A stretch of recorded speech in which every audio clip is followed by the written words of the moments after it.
کیونکہ وہ تو ہے ہی بڑا کریم، وہ بڑا رحیم ہے.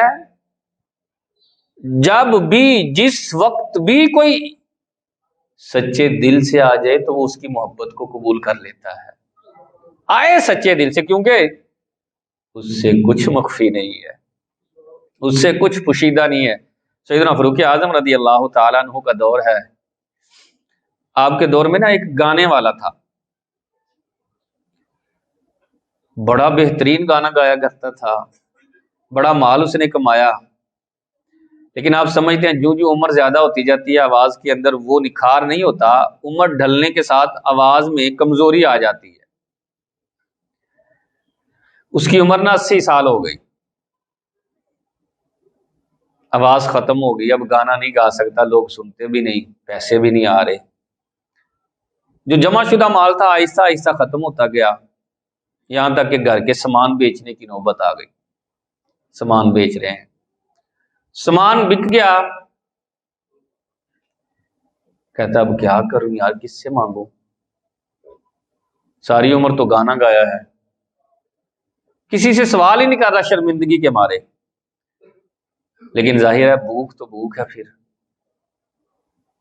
جب شدت کی بھوک لگی نا اس بابے کو، تو گھر سے نکل کر جنت البقیع، یہ مدینۃ المنورہ کا بڑا مشہور قبرستان ہے، وہاں چلا گیا. اس کی جھاڑیوں میں بیٹھ کر قبرستان والوں سے مخاطب ہو کر کہنے لگا یار میں تم سے سوال کرتا ہوں کیونکہ تم تو برا نہیں نہ منانے والے. میں تمہیں کہہ رہا ہوں مجھے بھوک لگی ہے، میں تمہیں کہہ رہا ہوں مجھے پیاس ہے. میں دنیا داروں سے کہوں گا تو وہ تو مجھے ذلیل کریں گے، مجھے حقارت کی نگاہ سے دیکھیں گے، میری عزت نہیں رہے گی ان کے سامنے. اور رونے لگ گیا. سیدنا فاروق اعظم رضی اللہ تعالیٰ عنہ مسجد نبوی کے اندر سو رہے تھے، تو خواب میں کسی کہنے والے نے کہا عمر اٹھو، تم یہاں سو رہے ہو، ہمارے ایک بندے کو بھوک لگی ہوئی ہے، وہ جنت البقیع میں ٹھہرا ہوا ہے، جاؤ اس کے کھانے کا انتظام کرو.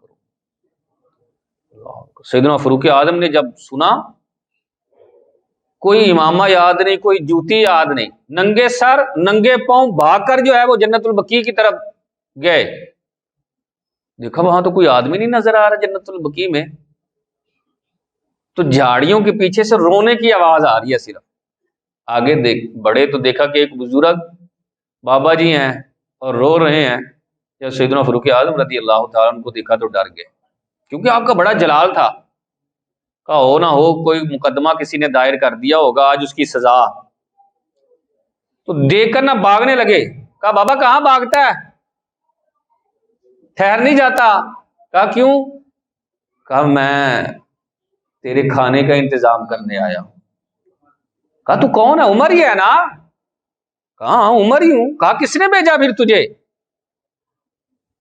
کہا اللہ کی طرف سے پیغام آیا. تو بابا نا ہچکیاں لے کر زور زور سے رونے لگا. کہا 80 سال ہو گئے ہیں زندگی کے، گناہوں میں گزارے ہیں، آج ایک مرتبہ سچے دل سے اس کو پکارا ہے، چاہے روٹی کے لیے میں نے پکارا ہے، پھر بھی اس نے میری پکار سن لی ہے اور مجھے جواب دے دیا ہے. عمر بتاؤ اب میں کیا جینے کا حق رکھتا ہوں. اتنی شرمندگی زور زور سے سیدنا فاروق اعظم فرماتے ہیں وہ رونے لگا. اس کی سانس اکھڑی اور پھر وہی جو ہے وہ انتقال کر گیا. کسی لمحے بھی بندہ آ جائے اس کی بارگاہ میں، وہ اپنے بندوں کو نہیں خالی ہاتھ لوٹاتا.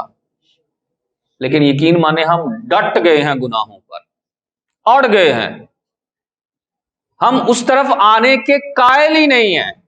ہم کہتے ہیں نہیں یار جو زندگی گزر رہی ہے نا بڑی بہترین. کیا زندگی ہے، صبح اٹھے ہیں شاپ پر گئے ہیں، اچھا شام کو واپس آئے ہیں، دوستوں کے ساتھ جو ہے وہ گپ شپ لگائی، کوئی ادھر بات کوئی ادھر، کوئی چند گھنٹے موبائل استعمال کیا، سو گئے. کیا یہ زندگی ہے؟ یقین سے بتائیں یہ زندگی ہے یار، جس میں بندگی ہی نہیں ہے، جس میں اللہ رسول کی محبت کا کوئی انداز اور پہلو ہی نہیں ہے.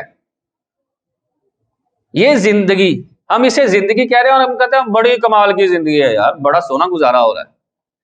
ہم نے نا چند سکوں کا نام جو ہے وہ زندگی رکھا ہو.